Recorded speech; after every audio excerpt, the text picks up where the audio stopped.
Искате ли да участвате в интересна игра? Тогава слушайте внимателно.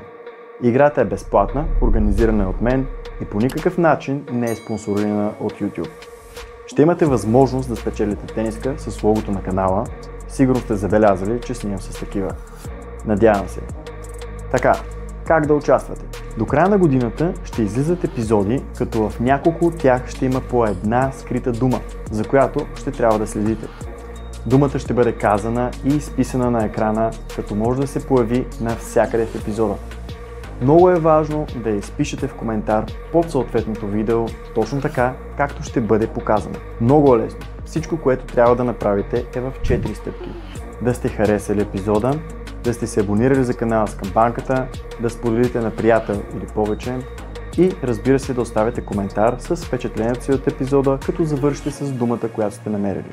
Ето виждате и един пример изписан на екрана, с който да ви стане още по-ясно. Като разбира се, хаштага думата, която намерих, ще замените с тази, която сте открили. За всяко видео с такава дума ще има по една тениска награда, а печелившият сред коментиралите ще бъде изтеглен на случайен принцип.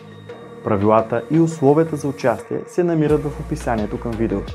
Така, дава ви бонус. Днес явно съм доста добродушен.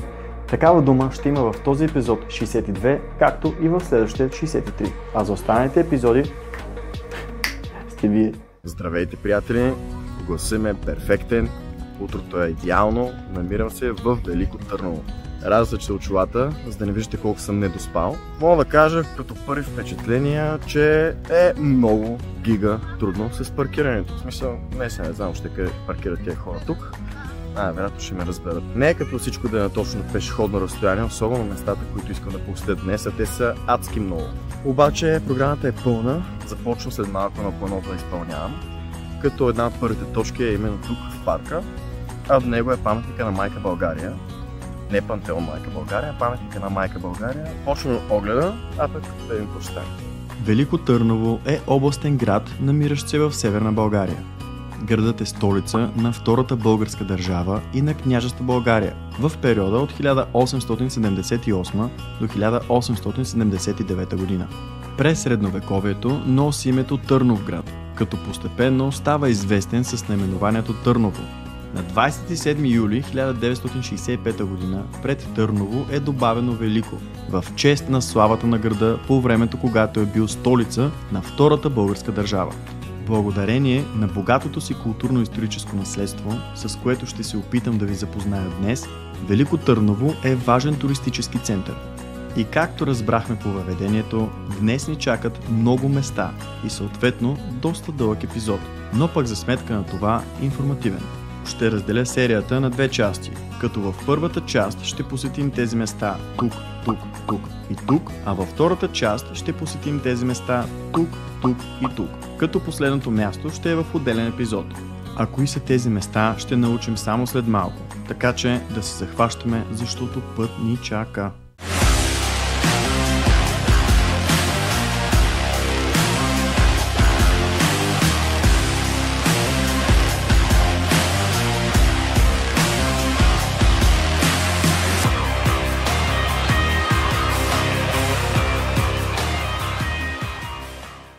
Започваме обиколката си от парк Марно поле, който, както виждате, се намира в центъра на града и е едно от най-предпочитаните места за отдих на великотърновци. А това, което видях, потвърждава определено думите ми. Ето чудесни фонтанчета зад мен, уредено е поне грачето, много ми харесва, никакви бокуци между другото, играме се шегувам. В миналото тук е имал средновековно селище, какъвто е случат между другото и с много други части от града. Ежегодно се провежда международен фолклорен фестивал, различни концерти и културни мероприятия, които се провеждат на летния театър, както и коледния базар в Велико Търново. Тук на главната алея, още на самият ти вход от горната страна, се намират два бюст паметника.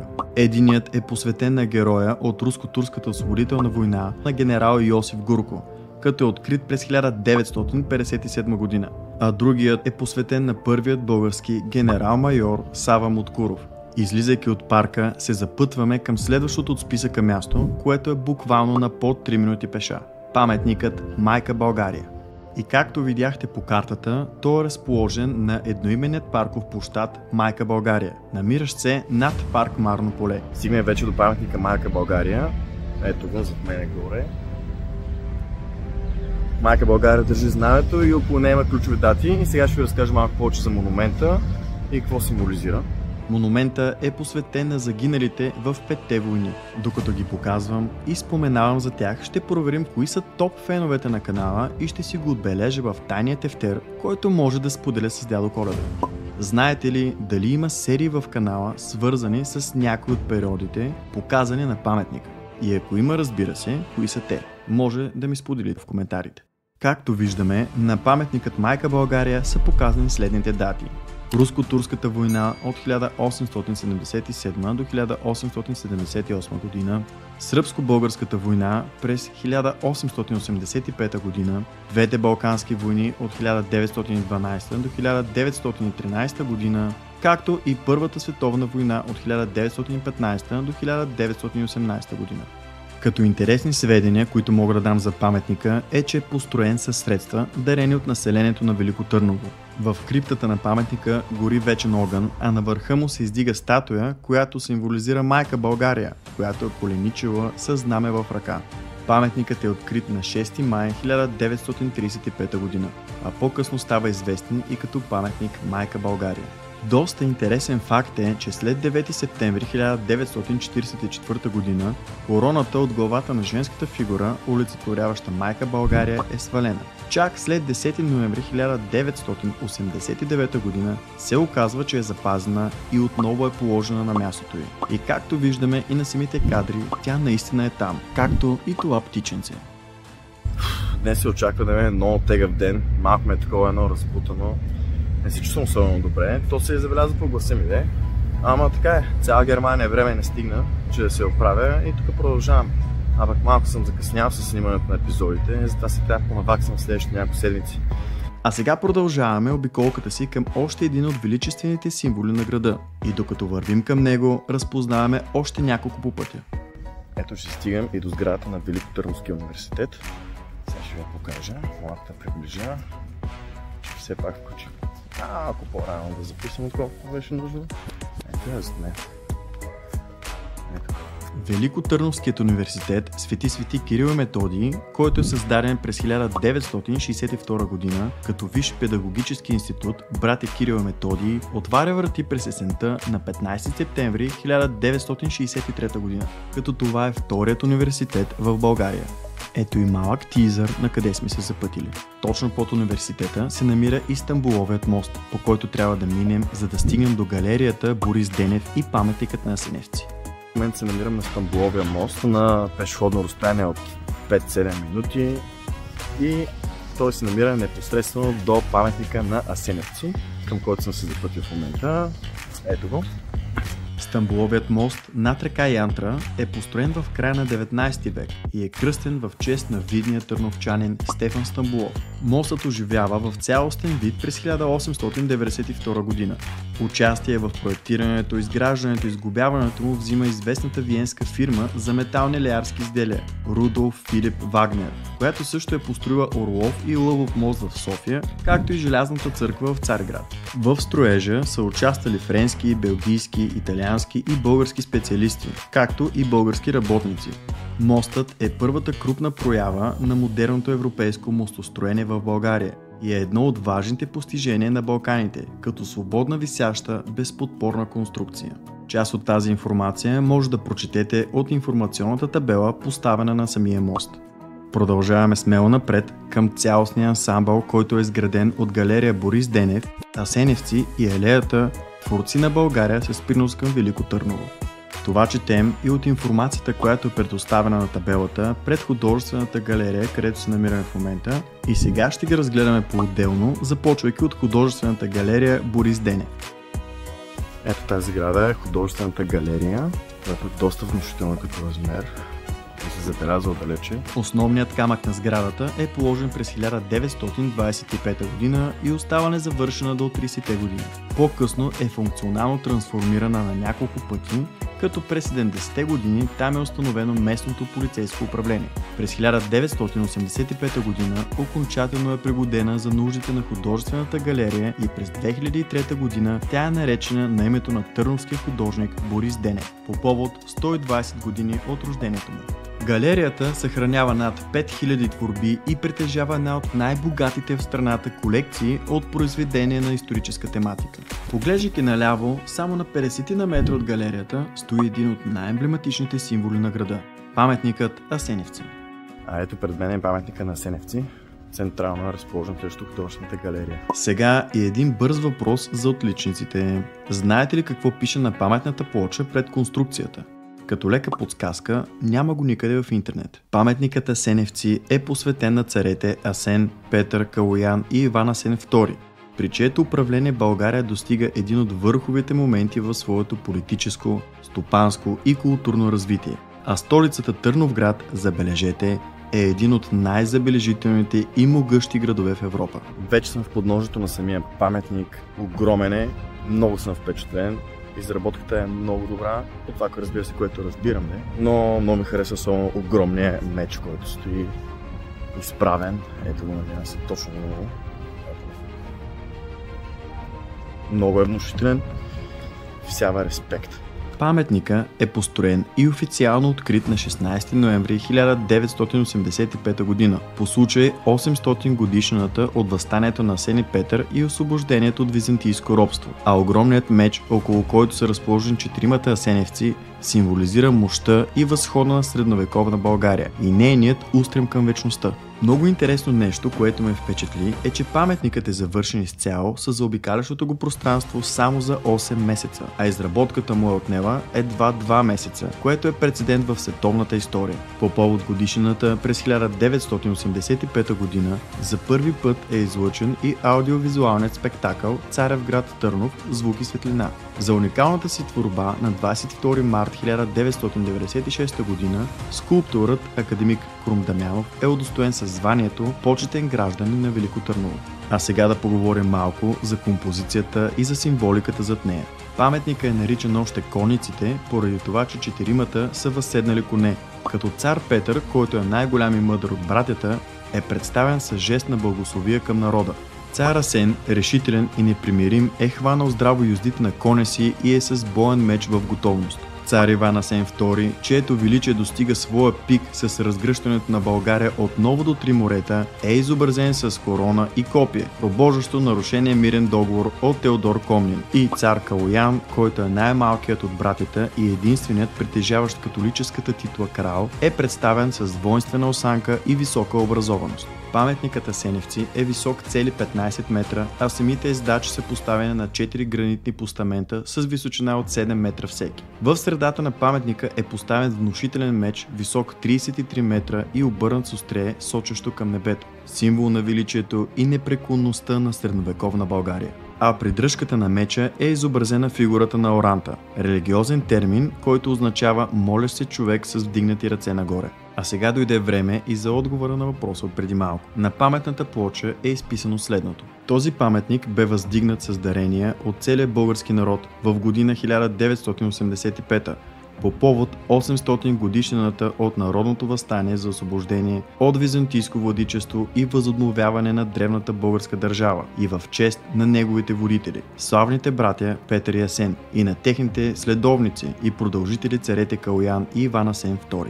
Като цяло отнеми доста време да го разчета, предвид, че буквите са доста избледнели и в комбинация, особено под лъчите на жаркото слънце, не се виждаше почти нищо. Има монтирана лампа, която осветява точно меча нощно време, само че за да снимам днес, пристигнах с нощи, което е логично. И хапнахме жълта точно там горе, много близко в едно заведение, сега няма да му споменавам името, обаче не видях да е осветен. Може да е било инцидентно, но съм сигурен, че ще е много красиво, когато е осветено нощно време. За съжаление не го видях или просто няма пари за поддръжка. Надявам се да не е второто, разбира се. Скъпи приятели, ако харесвате това, което правя и оценявате труда, който съм вложил, както и проекта ми България на един клик разстояние, може да ме подкрепите като харесате и се абонирате за канала с камбанката, ако все още не сте го направили. А споделяйки с повече хора, подкрепете идеята ми да поверят цяла България на едно място. Така помагате изключително много, за което сърдечно благодаря. Скритата дума в днешният епизод е хаштаг Асеневци. Ако имате снимки и видеа, които искате да споделите, може да го направите в една от най-големите български фейсбук групи Красиви места в България, линк за която ще намерите в описанието. Нека да разпространим заедно красотите на България.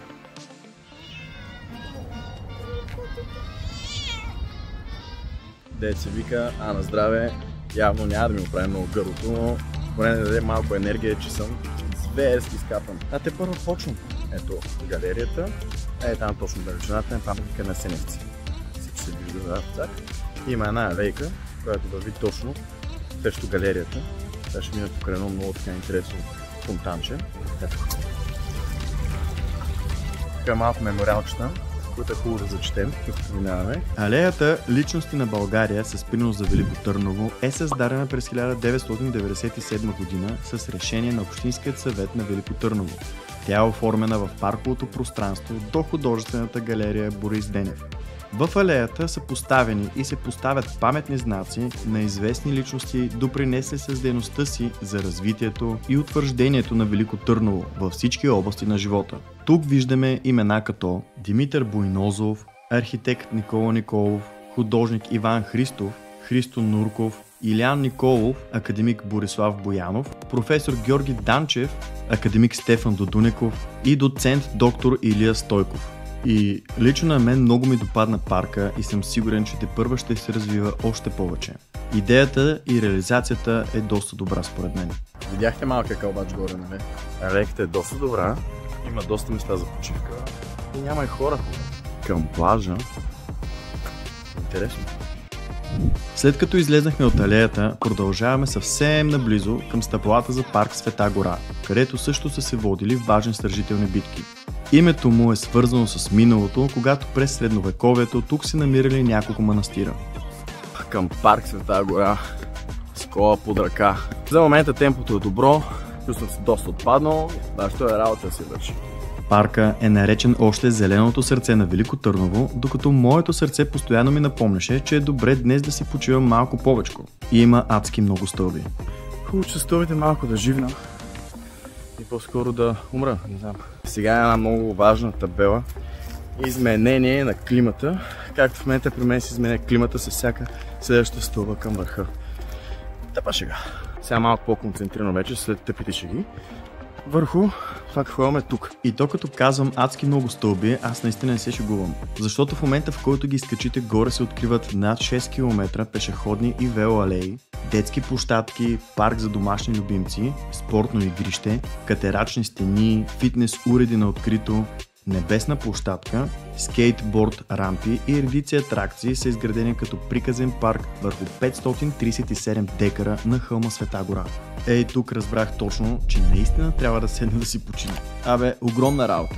Също така дочух, че нощно време е много красиво осветен, така че може да ми споделите в коментарите вашите впечатления, ако сте се разхождали по това време на денонощието. Намерих по-добра пейка за почиване с гледка точно към Царевец, там където отивам след малко. Хареса ми тераската, която се направи тук, като се качите горе, веднага в ляво, веднага, 50 метра може би, ще минат докато се озовете до тераската, но е много приятно. И общо взето да ви кажа, парка си е парк. Това си е доста голям парк, само за по-отбрани хора, които биха преминали изпитанията с стъпалата, както аз направих. Толкова с първата част от обиколката. Правя една много бърза почивчица и се отправяме към втората част от видеото. Доста по-изморителна. Малко почивка, да изпия колата и продължавам.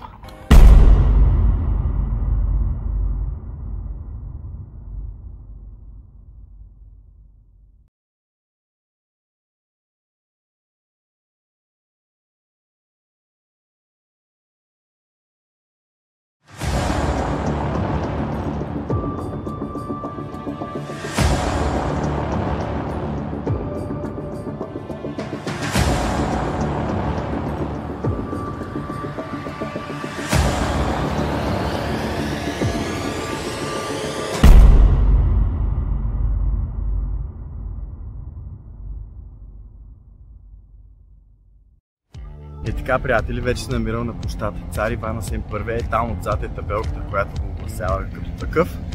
Срещу мен е Царевец, има каса за билети, които ще взема след малко, за да мога да влезна вътре и да започнем същинската част на престояне. Не, че другото не беше важно, просто нещата тук са изключително много. Има страшно много църкви, има манастири, които искам да погледна също, но едва ли ще ми стигне времето за това. Припомня много набързо, че този епизод е продължение на предния 62, в който посетихме паметникът на Асеневци и не само, и в който може да намерите 4 лесни стъпки за участие в играта, която реших да организирам. Може да достъпите серията от линка в описанието към клипа или този, който ще изскочи сега на екрана. Доста магазинчета за сувенири, ето тук се намира едно от тях точно зад мен, ето го, чакат хора. Обиколката няма да е малка, между другото, така че зареждаме с енергия. Ударих едно пеналтинче, ударих количката малко по-рано и всичко е наред вече. Загрявам за най-важната част, която предстои точно.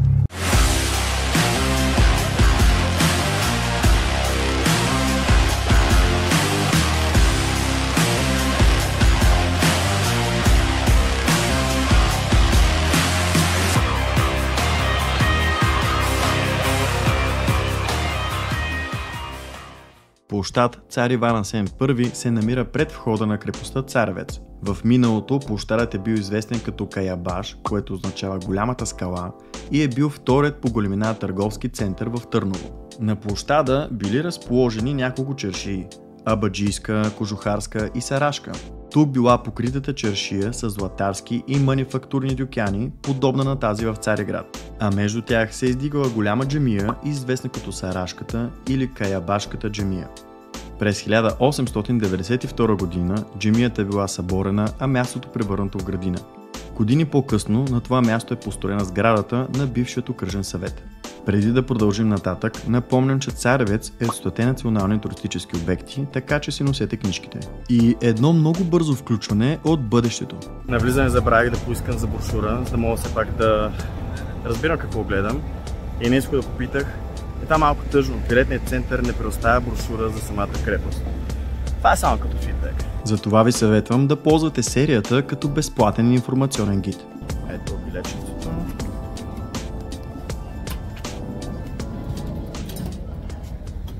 Започваме обиколката, която започва с този лъв, който точно на входа. Царевец е хълмът, който виждате на кадрите и носи името на едноименната крепост в средновековния Търновград, която е разположена зад стените, които ще преминем само след малко. Разположена е до стария град на Велико Търново и е била главната българска крепост по време на Второто българско царство от 1185 до 1396 година, като Търново е столица на царството. Именно тогава градът получава най-голямото развитие, като хълмът, на който се намира крепостта, е изцяло застроен с жилищни и административни постройки.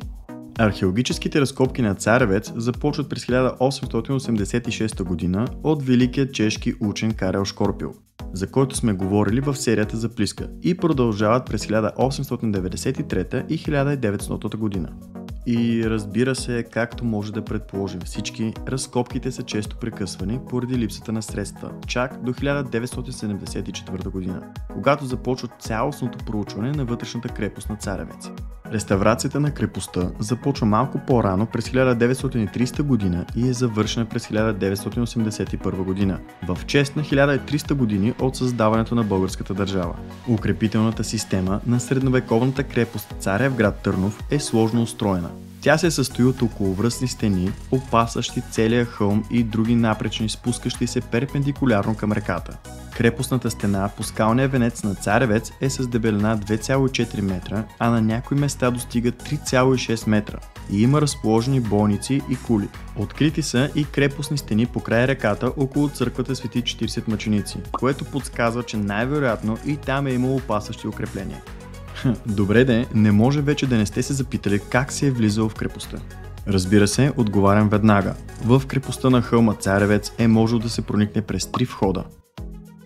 Главният вход, който се намира тук, е бил най-трудно достъпният от всичките. Вторият вход, наричан още Малката порта, се е намирал тук. И третият вход, най-достъпното място на хълма, Френхисарската порта, отбранявана от бойната кула, известна като Балдуиновата кула, който се е намирал тук. Постепенно ще разгледаме и трите входа в течение на епизода. Започваме, разбира се, с главния вход, откъдето всеки един от вас ще трябва да премине, ако иска да посети крепостта. Главният вход заема най-западната част на хълма. Изграден е върху тесен скален масив от 5 метра в широчина, в който изкуствено е изсечена пропаст за създаване на допълнително охранително съоръжение. А над самата пропаст се е разполагал подвижен мост, както виждате тук на снимката. Макар и естествено трудно достъпен, входът е бил снабден с цели 5 последователни порти. Към момента виждаме две и сега ще се опитаме да разберем и как са били разположени, въпреки че не намерих много ясно изложени чертежи, които да ми помогнат да локализирам правилно тяхното разположение. Първата порта е ясна. Минаваме по моста над сечената скала, където е бил разположен и дървеният подвижен мост, запазен до 1864 година, и бойна кула над портата, част от която още личи. Възстановена е била без кулата през 1932 до 1934 година. От тук започва и моето предположение за последвалите порти. Естествено, пълно е с чужденци, което е много хубаво. Все повече виждам по такива обекти, но все пак ако пък не видиш на такъв обект чужденец, значи работа не е добре. Втората порта се е намирала на 32 метра след първата, където са установени основи на две четириъгълни кули, запазени до 1910 година. Южната кула е външна за куртината, а северната вътрешна. Това би трябвало да е някъде тук. Третата порта се намирала на 29 метра след втората, като тя е била защитавана от една правоъгълна кула южно от нея. В по-късен строителен етап е добавен допълнителен северен устой за по-добра защита. Това би трябвало да е тук. И ето тук идва моето чудене. Четвъртата порта на главният вход се е издигала на 37 метра след третата и е съществувала до 1889 година. Тя е била изградена върху основите на по-стара порта от крепостната стена от 1 до 6 век. Четвъртата порта е реставрирана през 1971 година. Според тази табела, това е третата порта, но според годината горе, което е и годината на реставрирането й, излиза, че това е четвъртата порта. И петата порта се е намирала на 25 метра от четвъртата, като тя е била изградена между малката вътрешна правоъгълна кула от юг и голямото вътрешно укрепление от север. Вътрешното укрепление се е простирало северно от пътя между четвъртата и петата порта и е било солидно защитено с дебелина на стените от 3,5 метра. По описанията мисля, че това се намирало тук. Моля тези от вас, които знаят със сигурност, да ми споделите в коментарите. Надявам се, че съм ги нацелил. Точно минавам през третата порта на главния вход, така гласеше табелата, и влизаме в самата крепост. Наистина е отбрана стратегически и е мащабна. Стигаме и до това за мен лично не много добро изпълнение на информационната карта за обекта. За да е по-проследимо, а и така е по-лесен самия обход, ще следваме ето тази линия на движение с крепостта, която виждате в момента. Така ще обходим обекти 2, 4, 9, 8, 10, 11, 12, 13 и 14. После ще ви сдам и тайната, защо така го избрах. Започваме с обхода, няма да ви лъжа, огромна. Картата, която разгледах преди малко, беше супер мащабна, за щастие има обозначения и започвам да ходя по точките. Преди да влезем в първото помещение, ще ви задам въпрос, над който да мислите преди да го видим отблизо. Знаете ли какво е това, което е разположено тук?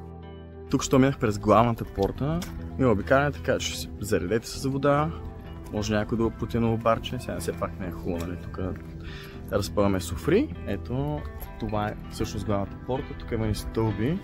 Да видим сега. Стъкларска работилница. Започваме с най-близкото помещение, което може да намерите след влизането в крепостта, а именно стъкларската работилница. Тя се е помещала в средновековна българска сграда с складово съоръжение, предвид 5-те порти, през които минахме. По описание, помещението било солидно защитено с дебелина на стените до 3,5 метра. Най-вероятно са съхранявали оръжия и боеприпаси предвид локацията в близост до основните отбранителни порти и кули. А на информационната табела, както на сградата, така и на стъкларската работилница е посочена датировка от 12 до 14 век. Тук ще вметна, че при археологическите разкопки на Царевец са открити повече от 400 жилищни сгради, 22 църкви и 4 манастирски комплекса. Най-значителните постройки на хълма са били Патриаршеският дворец и Царският дворец, но те са малко по-късно в серията. Веднага след това в началото на двора има възстановка на средновековни оръдия. В случая са показани реплики на арбалет и катапулт, насочени към вътрешния вход на крепостта. Ето го и отговора на въпроса от преди малко. Точно на тях се намира пирамидата на независимостта. Тя гласи, че през 1908 година княз Фердинанд I обявява независимостта на България. Именно това честваме на 22 септември всяка година. Независимостта е обявена с манифест в църквата Свети 40 мъченици от княз Фердинанд, който се провъзгласява за цар на царство България. С този акт българската държава отхвърля политическата и финансовата си зависимост от Османската империя, наложени от големите европейски държави с Берлинския договор. Независимото царство България е признато от великите сили през пролетта на 1909 година. Не случайно това е национален празник. От тук, като отправна точка, продължаваме наляво към малката порта и после ще се върнем отгоре, като слезем по стълбите след Патриаршеският комплекс и ще обиколим надясно към Балдуиновата кула. Разбира се, вашият план може да е по-различен и да не включва всички точки от обекта. Наближаваме и вторият вход към крепостта, наречен Малката порта или Асеновата порта, намираща се на северо-западната крепостна стена. Тя очевидно беше затворена, както виждате по кадрите, и чрез нея се е осъществявала връзка между Царевец, Трапезица и Новия град, в който се намират обекти 3, 5, 6 и 7. Разбира се, само като идея, не е лошо да се помисли на това тази порта да е отворена също за посетителите на крепостта с система за достъп, като тази на централния вход. А с закупения билет ще може да се влиза и излиза оттам. Това според мен би спестило и може би доста улеснило връзката с другите обекти, вместо да се придвижваме с колата напред-назад и да губим допълнително време. А обектите, които се намират в Новия град, са обект номер 3, църква Свети 40 мъченици и манастир Великата Лавра, номер 5, църква Свети Георги, номер 6, манастир при църквата Свети Петър и Павел, и обект номер 7, църквата Свети Димитър. Времето не ми позволи да ги обиколя, но дрона ми даде възможност да направя поглед отгоре. Над малката порта се е издигала кула на 2 етажа, а под нея вратата е била двукрила, дървена и обкована с големи железни гвозди. Малката порта и кулата над нея са реставрирани през 1975 година. А сега ще се изкача до върха на кулата над портата, за да надникна оттам. И докато го правя, ще ви разкажа за Трапезица. Трапезица е хълма срещу Царевец и е кварталът крепост на столичния Търновград, разположен северозападно от Царевец. Има 2 тълкования на името Трапезица. Според едни, това име се свързва с думата трапеза, а според други, то произхожда от трапец, тъй като формата на платото е трапецовидна, което много добре се вижда от дрона. Трапезица представлява естествена крепост, заобиколена от трите си страни от река, като главният вход на крепостта е от северната страна. Ето тук имаме факла и прозорец, през който са стреляни с този арбалет, който е тук, за максимална защита от външната страна, така че минимално да е вероятно да ги оцелят, докато вътре стрелеца е могъл да се прицели доста по-спокойно. Ето вече сме на върха на кулата. Тук има доста интересни неща, като реплики, възстановки, как се изглежда евентуално една подредба при отбраната на кулата. Доста големи прозорци, може би така мащабно като цяло. Височко е, стрелците наистина трябва да бъдат доста добри. Така, прозорци към вътрешната част на крепостта. Ето виждам долу входа се пази. Този, където се свежда долу към самата река. До тук може би дезертьорите са били обезглавявани, което всъщност е минус 1 човек за сражението за отбрана на крепостта, което като цяло предполагам, че не е било много рентабилно. Айде обратно, защото още ни чака доста отглеждане на неща. Непосредствено до военно-отбранителният ансамбъл е разкрита внушителна сграда с площ от 660 квадратни метра, за която се предполага, че е изградена от братята Петър и Асен преди въстанието от 1185 година. При археологическите разкопки, които продължават и днес, са разкрити части от укрепителната система на крепостта, военен комплекс и 21 църкви. Също доста внушителен брой църкви. В момента обявяват, че до вечер ще има светлинно шоу. На няколко езика го казаха. Така че, потвърдена информацията, до вечер ще пробвам да го снимам. До входа на Трапезица се стига лесно с автомобил, като търсите като отправна точка ЖП спирка Трапезица. До гарата се намира долната станция на малкия лифт, който ще ви изкачи до парка музей на върха на хълма. Мисля, че може да се изкачите и пеша. След малката порта продължаваме покрай нея и имаме възможност да свием нагоре и надясно към Царския дворец, което е под обект номер 11, но ние ще продължим напред. Стигаме и до обект номер 4. Тук вляво може да видите останките на един от 4-те манастирски комплекса. има възможност да влезете вътре и да обиколите от долната страна. А можете ли да предположите и какво друго има тук, освен това? Точно така, пълно е с църкви. Взето си втори надпис църква. А тук в дясно може да видите доста запазена църква, която е под обект номер 9. Може да я разгледате както от долната, така и от горната страна. Това да кажа, че има изключително много постройки и улички навсякъде, ето така. И обзето от едно място може да стигне до друго, просто е така само по една уличка, отбивате вдясно и цак нагоре. Примерно. Ето, че стигаме до края на крепостта. Тук дори има нещо като леко ехо, не мога да разбера защо дори. Ето това е. Това, което виждате. Това е края на крепостта, реално. И тук като гледам по това, което виждам, най-вероятно е било църква. Сега ще го отпред всъщност пише. Но тъй като вече има някакъв набор от познания, докато ви карам по обекти, някакво слушаме някаква църква или поне такова прилича. Лобната скала е най-заострената северна част на хълма Царевец. Скалата е силно издадена напред като нос и под нея се е оформила дълбока пропаст. Лобната скала се е считала за мястото, където са се извършвали публичните екзекуции. И според информационната табела тук е бил екзекутиран патриарх Йоаким III, обвинен в държавна измяна. Много е интересна историята, съветвам ви да я прочетете. В пределите на крепостта пред Лобната скала е имал манастир. Той е бил еднокоробен, с полуцилиндричен свод и тристенна апсида, а входът му е бил от северната страна. На място зад мен са били изпълнявани всички смъртни присъди.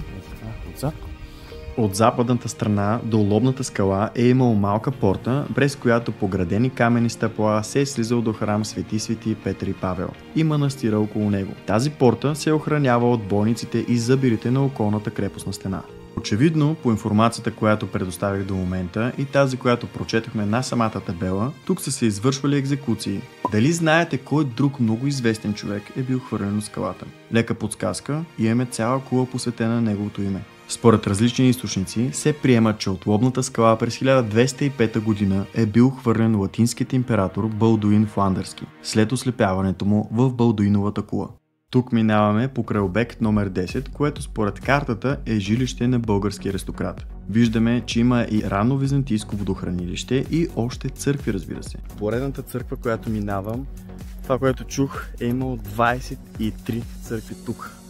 Ако правилно си спомням, защото има аудио, който върви и обяснява на хората, нали, някакви важни такива факти за откритията и цялостно. Сега предстои да влезем и в най-значителните постройки на хълма, първа от които е дворецът на българските царе. Зад мен е и главният вход към двореца. В централната част на хълма, северно от Патриаршията, е разположен дворцовият комплекс, строен от цар Иван Александър около 1360 година. Той представлява сбор от постройки, включващи тронна зала, дворцова църква и царски покои. Обграден е от вътрешна каменна стена, 3 бойни кули и 2 входа от север и от юг. Според житието на Теодосий Търновски, в този дворец се е състоял съборът против евреите, свикан от цар Иван Александър през 1360 година. Дворецът е бил защитен с крепостна стена и кули, като типичен средновековен замък. Формата му е на неправилна елипса с размери 114 метра на 66 метра, а общата площ е около 5000 квадратни метра.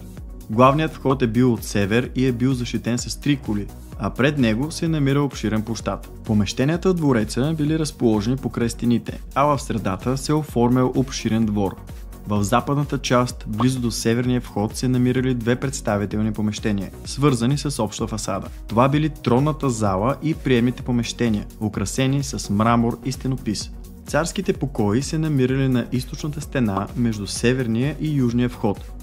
Долните етажи представлявали изби и вероятно тъмници. В тях се е слизало по стълби от горните етажи.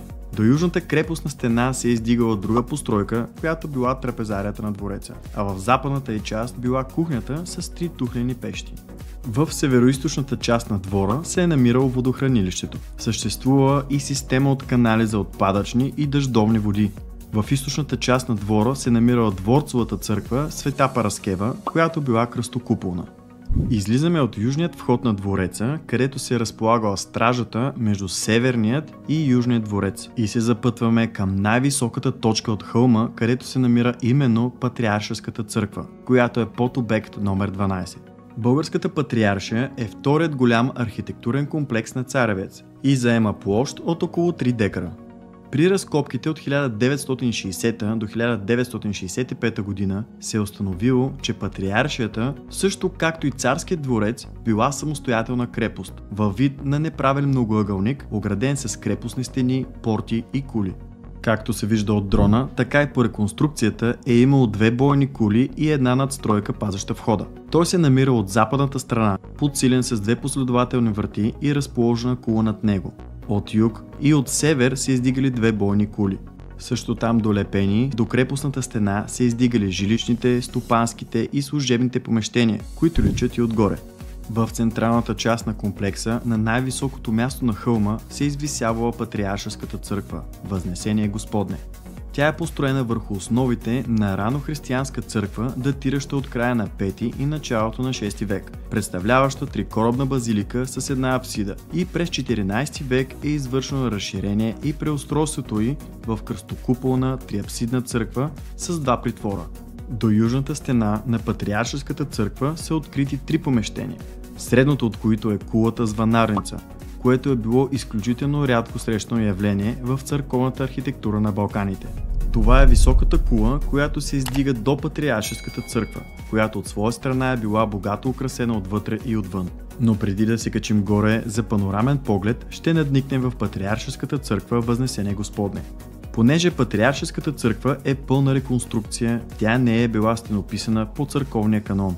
Църквата представлява храм-паметник, в който чрез мащабни фигурни композиции художниците проследяват възхода на политическото и културно развитие на средновековната българска държава. Ето това зад мен е Патриаршеската църква. Тук що бях вътре, позволено е снимането по табелите, които видях и надписите, така че никакъв проблем. Запътваме се и към панорамата. И сега се качвам горе на кулата за панорамна гледка, която според мен супер много ще заслужава. Мисля, че има някакъв асансьор, също къде с асансьор. Естествено, супер пълно беше с чужденци и едва чувах собствените си мисли.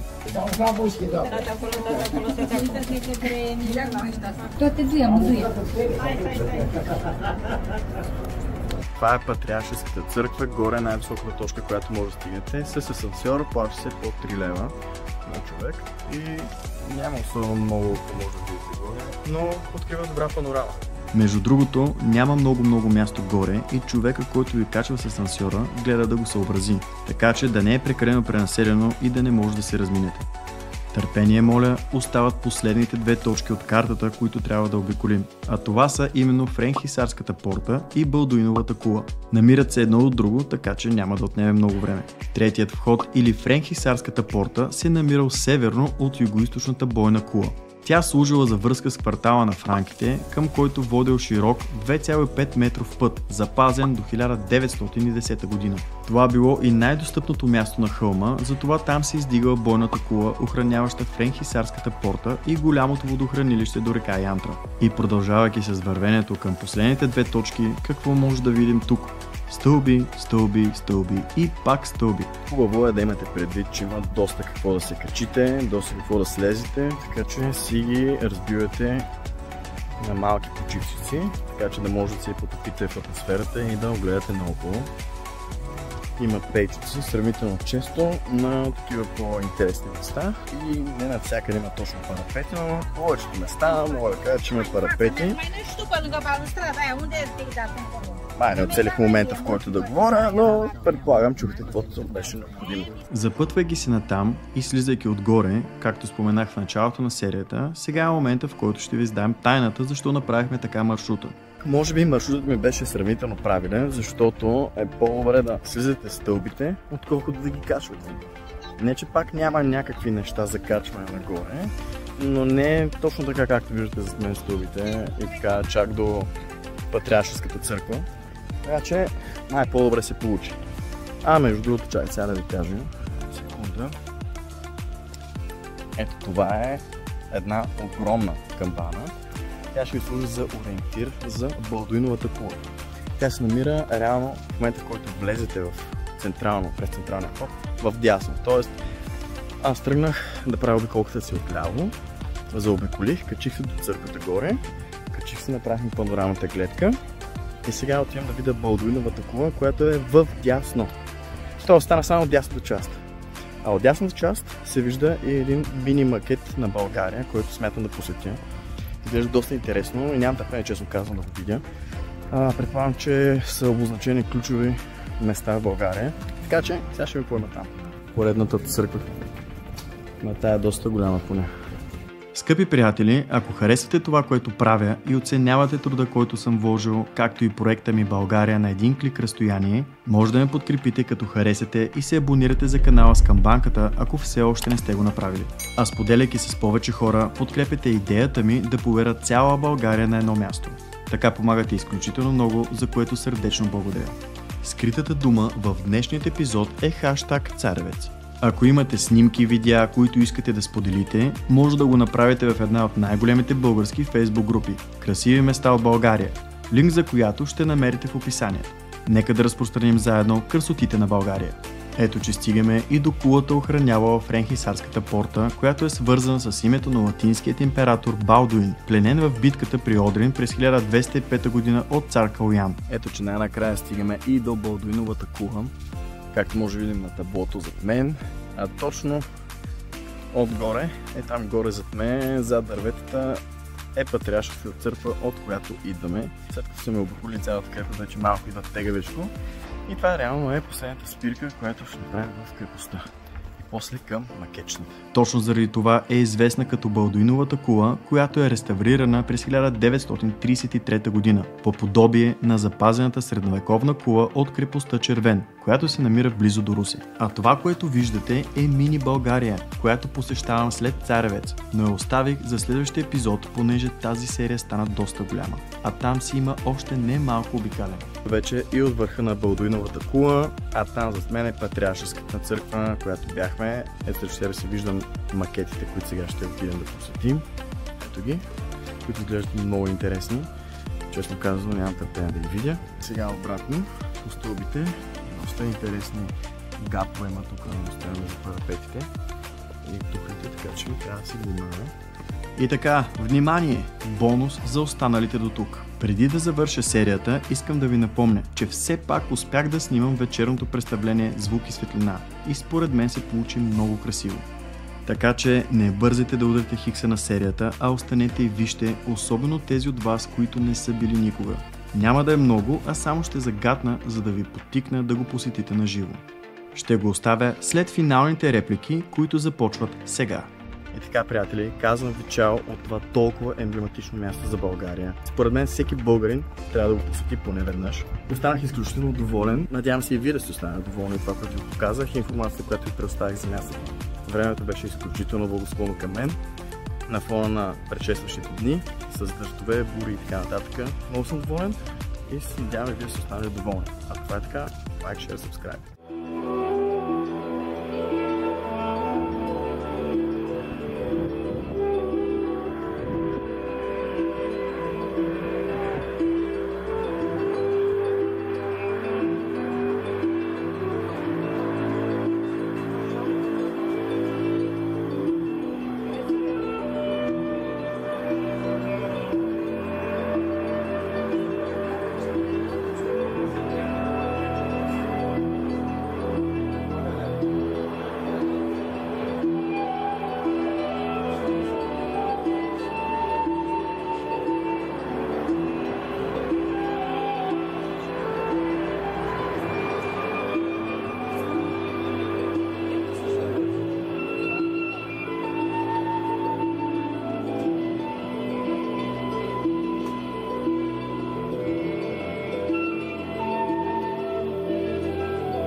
е първи колобос. И тук що някакъв флашбек, ето го. Пловдивската гара. До Бога позната. 1 година съм учил там авиация. 1 година. И сега, нека тук да проследим заедно дали ще се блъснат разминаващите се близо един до друг влакове на БДЖ. Много тъпо го казах.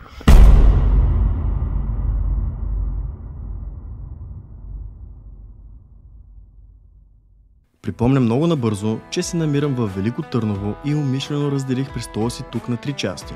Понеже информацията и обиколките са огромни, като това е третата част, с която ще завърша. Предните 2 епизода бяха епизод 62, в който посетихме паметникът на Асеневци и не само, и в който може да намерите 4 лесни стъпки за участие в играта, която реших да организирам. Може да достъпите серията от линка в описанието към клипа или този, който ще изкочи сега на екрана. И епизод 63, в който посетихме крепост Царевец и научихме всичко за нея, като разгледахме и отсрещния хълм Трапезица. Може да достъпите серията от линка в описанието към клипа или този, който ще изкочи сега на екрана. Вече е и време да посетим макетите в парк Мини България, което, както вече разбрахте, ако сте гледали епизода за крепост Царевец, се намират в квартала на Франките. И една последна оговорка, преди да пристъпим към серията, моля, имайте предвид, че макетите са страшно много и няма да могат да отделя за всички достатъчно време. И затова някои ще бъдат само споменати, докато ги показвам. Също така съм ги групирал по областни градове, с които са свързани, за да са логистически подредени и прегледни на картата. Като за някои от тях вече има излезнали серии, други вече съм заснел и предстоят епизоди, а трети тепърва ще планирам. Приятно гледане! Накрая сме при фигурките от цяла България. Сега има малко вход. 15 лева е. В момента обявява, че до вечер ще има светлино шоу. До вечер ще пробвам да го снимам. Тук ще разбрах колко е входа, 30 лева, така че имайте го предвид. Регулярно се провежда. Но, както е в момента, се фокусираме над фигурките от цяла България. Сега ще видим. Реално много изглежда много пипнато, но пък има резон при такива пари. Има и студентски билети, така че ако сте студенти, заповядайте. Така, Мини България, ето Бургас тук. Крайно свети Свети Кирил и Методий. Долу е много яки макетчици. Мисля са много яки. Обръщам, за да не гледате мен, да гледате тях.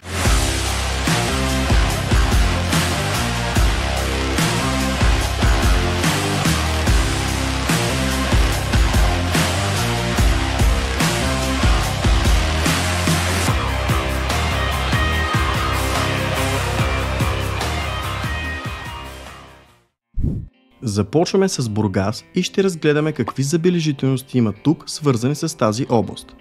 Първият е катедрален храм Свети Кирил и Методий с тези изящни фигурки, които виждаме тук на екрана, и е част от 100 национални туристически обекта. Продължаваме, като се пускаме към старият град на Несебър и църквата Христос Пантократор, която е една от най-забележителните и най-добре запазените средновековни църкви в Несебър. Приближаваме се и към другата църква, разположена също в стария Несебър, църквата Света София, известна като Старата Митрополия. И двете са част от 100 национални туристически обекти. Прехвърляме се към Ловеч и към една от забележителностите, свързана с тази област, а именно Троянският манастир Успение Богородично. Хора, брутално е. Макетите са уникални.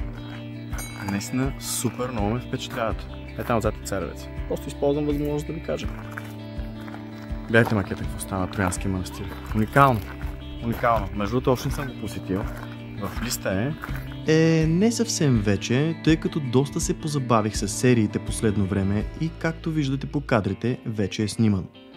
Като много кратка информация, манастирът е третият по големина в България и е разположен на брега на река Черни Осъм, в село Орешак. Направил съм снимки както отгоре, така и вътре, с пълна обиколка на манастира. Серията ще е уникална, така че следете. Но отивам сега към едно място, което вече сте гледали серия за него. И сега ще ви покажа кое е то. Прехвърляме се към Стара Загора и забележителностите, свързани с тази област. Започваме с Самарското знаме. Няма да влизам в детайли, защото има вече излезнала серия в канала, която е епизод 57, битката за Самарското знаме и клането в Стара Загора, кадри от която виждате в момента, и която е най-гледаната серия до момента в канала. Ако искате да разберете повече, може да го направите от линка в описанието, където съм оставил и линкове за всички излезнали епизоди, свързани с макетите, които ще разгледаме в това видео. Макетът е брутален. Продължаваме обиколката си с още два макета, единият от които е паметникът на свободата Шипка, който е излезнал под епизод 14, като това е единият от първите ми озвучени епизоди в канала и все още свиквам с новостите, и другият макет е храм паметник Рождество Христово, който се намира в град Шипка. Детайли и всичко необходимо за обекта може да намерите в епизода, свързан с него, под номер 55. Храм паметник Рождество Христово пази костите на загиналите при Шипка. Прехвърляме се към Хасково и една от забележителностите, свързана с тази област, а именно монументът Света Богородица. Скулптурата е висока 14 метра, тежи 80 тона и стои върху 17 метров постамент. През 2004 година е обявена като най-високата статуя в света на Богородица с младенеца. Посещавал съм я, но само любителски. Впечатляваща е. Първи коловоз. Тук виждаме и най-интерактивните макети с движещи се влакове, които минават покрай гара Варна и покрай гара Пловдив, която ще покажа само след малко. И сега, нека тук да проследим заедно дали ще се блъснат разминаващите се близо един до друг влакове на БДЖ. Вау! Смея да твърдя, че беше близо, но успешно. Така че, според мен, може да продължим да ползваме услугите на БДЖ. Прехвърляме се към Пловдив и забележителностите, свързани с тази област. Както казах преди малко, ето и гара Пловдив. Това е Пловдивската гара. Една година съм учил там авиация. Една година. И тук що някакъв флашбек, ето го. Пловдивската гара. Бога позната. Минаваме през античния театър, където също съм бил любителски, и покрай римски акведукт, който може би сте забелязали, ако сте минавали оттам. Вече съм планирал серии за Пловдив. Прескачаме много наблизо до Пловдив към такава серия, която вече съм направил за църква Света Богородица Петричка. Както виждате на екрана, това са кадри от епизода за Асеновата крепост, която също е една от първите ми серии в канала и е под номер 18. Може да изгледате смело, ако искате да научите повече както за крепостта, така и за църквата. Ето го и Бачковския манастир, Успение Богородично. Той е вторият по големина български манастир след Рилския и е тясно свързан с Кръстова гора и Кръстов връх. Това, което виждате на екрана, са част от вече направените кадри, както отгоре, така и отвътре с пълна обиколка на манастира. Серията ще е уникална и предстои да излезе, така че следете. А до тогава може да изгледате видеото за Кръстова гора под номер 45, за да разберете каква е връзката между Бачковския манастир и Кръстов връх. Скъпи приятели, ако харесвате това, което правя и оценявате труда, който съм вложил, както и проекта ми България на един клик разстояние, може да ме подкрепите като харесате и се абонирате за канала с камбанката, ако все още не сте го направили. А споделяйки с повече хора, подкрепете идеята ми да побера цяла България на едно място. Така помагате изключително много, за което сърдечно благодаря. Ако имате снимки и видеа, които искате да споделите, може да го направите в една от най-големите български фейсбук групи "Красиви места от България", линк за която ще намерите в описанието. Нека да разпространим заедно красотите на България. Прехвърляме се към Кърджали и една от забележителностите, свързана с тази област, а именно Дяволският мост, който се намира до град Ардино. То и Дяволският мост. Очаквате скоро серия за там. Това е едно от любимите ми места и също предстои да излезе на серия. Всичко е снимано и чака само свободно време за обработка. Мога само да издам, че заснех още много вълнуващи места от тази област, така че следете. Отправяме се и към Габрово и забележителностите, свързани с тази област. Тук може да намерим Дряновския манастир Свети Архангел Михаил, чието макет виждаме на кадрите в момента и който съм планирал да заснема, и църква Успение Богородично, която е шедьовър на българската възрожденска църковна архитектура. Местим се към Благоевград и забележителностите, свързани с тази област. Виждаме доста интересен макет на много известният ски курорт в Банско. Предполагам, че доста от вас са посещавали поне самият град.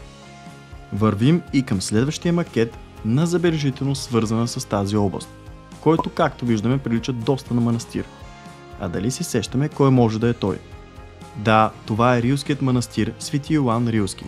Това е най-големият манастир в България. 5 етажа, като видими са само 4 от тях. Брутално е. Уникални са. Погледнете за какво става въпрос. Такива детали. Аз наистина съм впечатлен. Макетите са уникални. И между другото не знаех, че някои от обекти са толкова големи. Минал съм покрай тях, но не знаех, че такива мащабни цялостно. Това е една много добра идея, по която може да придобиете обща представа за детайлите, които пак казвам са изключително добре направени. Това, което виждате на екрана, са части само от кадрите, които вече са направени. Както отгоре, така и отвътре с пълна обиколка на манастира. Серията също ще е уникална и също предстои да излезе. Така че следете и за нея. Отлитаме и към Кюстендил. То буквално си е скачане от място на място, така че си е летене. И се запътваме към една от забележителностите, свързана с тази област, а именно Кадин мост, който се намира в село Невестино. Пред себе си на екрана виждате и част от кадрите, които са направени на самия мост, както и попаднах на едно много интересно мероприятие в село Невестино. Ще издам, че предстои много интересна серия, защото цял ден се надпреварвах с времето. Буквално бягах от грамотевиците, които бяха из цяла България. Беше изключително на ръба, така че следете. Тъй като вече въведох думата летение, сега ще въведа и следващата дума. Кацаме в София и забележителностите, свързани с тази област.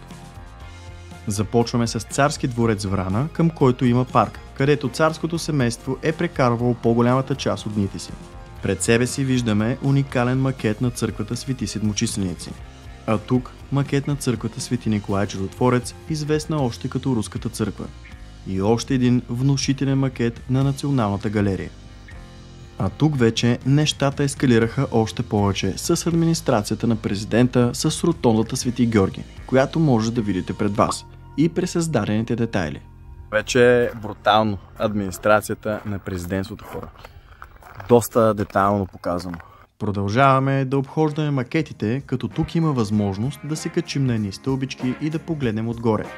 Виждаме пълна реплика на статуята на София, както и площад Независимост. А ето тук е отделено място и за джамията Баня Баши, заедно с придружаващата я инфраструктура.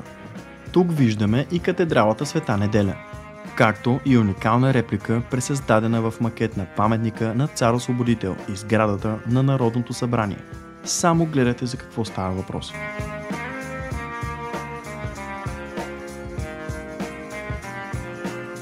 Ето и още един уникален макет, който е на Народния театър. От 1962 година и до ден днешен официалното название е Народен театър Иван Вазов.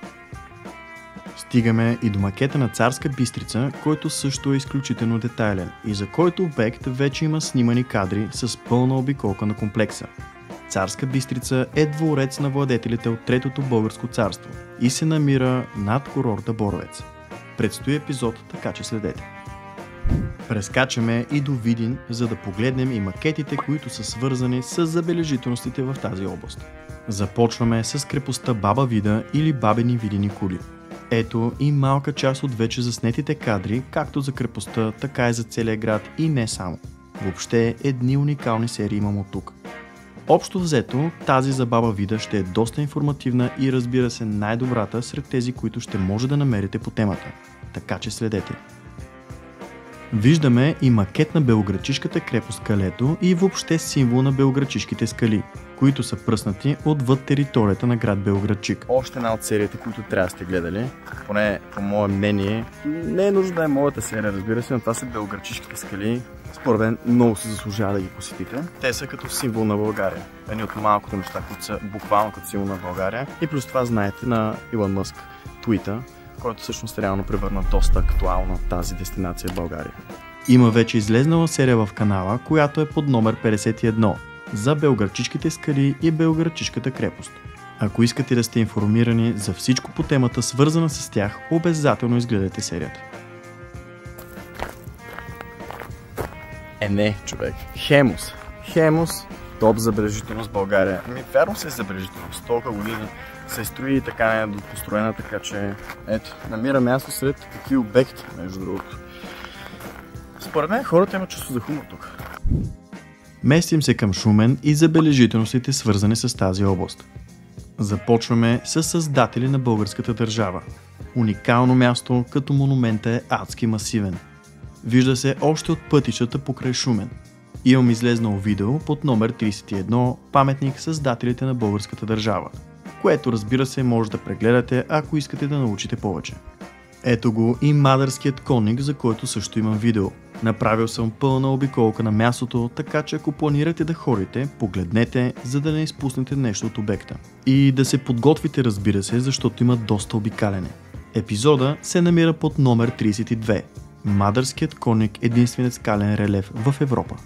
Ето, че стигаме и до макет на голямата базилика, която се намира в град Плиска. Тук също имам цяло посветено видео, което е излезнало под епизод 33. Средновековна Плиска, първата българска столица. Може да го изгледате, защото обектът е огромен и за да ви улесня, съм подготвил логистично нещата. Въобще, обектите около Шумен са ми едни от любимите до момента в сериите и мога да ви подчушна да гледате и серията за Хан Крумски скален манастир. Отиваме до Русе, за да видим и кои макети са свързани с забележителности в тази област. Първият от списъка е Басарбовския манастир, който е един от двата действащи скални манастири и който се намира до село Басарбово. Хора, от много време съм го планирал, но все още не съм го посетил. Това е едно уникално място, което нямам търпение да заснема. Ето тук виждаме и Беленският мост, който е сводов мост, разположен над река Янтра до град Бяла, чието име мостът носи. Той е построен от българският майстор Никола Фичев, Колю Фичето, затова е известен и още като мостът на Колю Фичето. Планиране.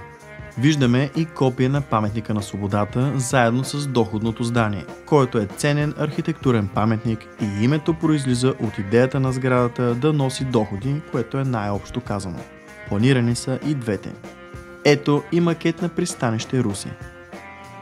Я гледайте сега какво хубаво нещо си измисли хората и ще сложи така да хода на видно място.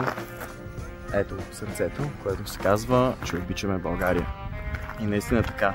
За мен лично природата тук е уникална и е на толкова малко място е събрано толкова много, че честно да ви кажа, още бая време да се поснимам. Прехвърляме се към Плевен и една от забележителностите е свързана с тази област, а именно панорама Плевенска епопея 1877 година. От много време е планирана, но все още не е заснета. През 25-та година започвам с нея. Отиваме и до Велико Търново, където се намираме и в момента. И ето, стигаме до крепост Царевец. Макетът е доста добър, преди това, че все пак пилотирах дрон. Там отзад е точно зад мен. Мога да кажа, че реконструкцията на макета е... Серията за Царевец може да гледате в предният епизод 63, който се явява и пълен гид на крепостта. А в епизод 62 разгледахме художествената галерия Борис Денев, като пропуснах да спомена паметника на свети Евтимий Патриарх Търновски, който се намира тук, и разгледахме в детайли паметникът на Асеневци. Катедралната църква Свето Рождество Богородично се намира до площад Цар Иван Асен I, а църквата свети 40 мъченици в Новия град. Разгледахме и паметника на Майка България. Всички тези места може да видите в епизод 62 и епизод 63. Малко взех се поизморявам вече, но остана съвсем малко, с което да довърша своята обиколка. Мога да ви кажа, че наистина помислям страшно добре и видях доста емблематични места, които все още те предстои да посетя. Музичка, приятно е направено. Ето както гледам, без бързане, може да откарате през спокойно час и нещо, защото си има пейчици, на които си седнете, да си послушате музиката, която чувате в момента на записа. Въобще, наистина, много добре измислено, много добре измислено. Поздравление за идеята, много добре направено. Отиваме и до Добрич и забележителностите, свързани с тази област. Виждаме архитектурно-парковият комплекс Дворецът в град Добрич и нос Калиакра в град Каварна. И последно, летим до град Варна, за да видим кои от макетите, свързани с забележителности, са в тази област. Започваме с Златни пясъци, който е един от трите големи морски курорта по Северното Черноморие. Продължаваме с много хубав макет на пристанище Варна, както виждаме по кадрите, и стигаме до макета на Митница Варна. Още едно планирано място са побитите камъни край Варна. А тук виждаме и много детайлен макет на дворец Евксиноград, също планиран. Виждаме макет и на паметникът на Пантеона и катедрален храм паметник Свето Успение Богородично. И като един авиоинженер завършвам тематично с летище Варна.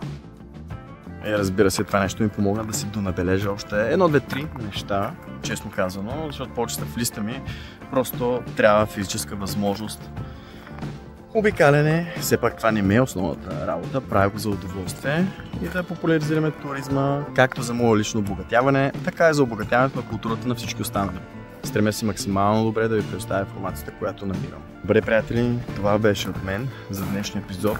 Малко дълъг се получи, но според мен доста ползотворен и се надявам серията да ви е харесала. Обязателно ги посетете тези места. Хубаво е да се предвидите малко повече от един ден. Препоръчвам ви 2 дни, един уикенд реално е преостатъчен, да може да си го разделите на нормални, ненатоварващи участъци, които да посетите. Още веднъж благодаря много, че бяхте с канала и с серията и ако ви е харесало съдържанието и като цяло това, което правя, с което се занимавам и инициативата, която съм подхванал, ще се радвам, ако натиснете лайк бутона, абонирате, ако все още не сте го направили и да ми следите сериите. Чао и до нови срещи! Я гледайте сега какво нещо много добре са го измислили хората. Цак! Оп! I love Bulgaria! Много тъпо го казах.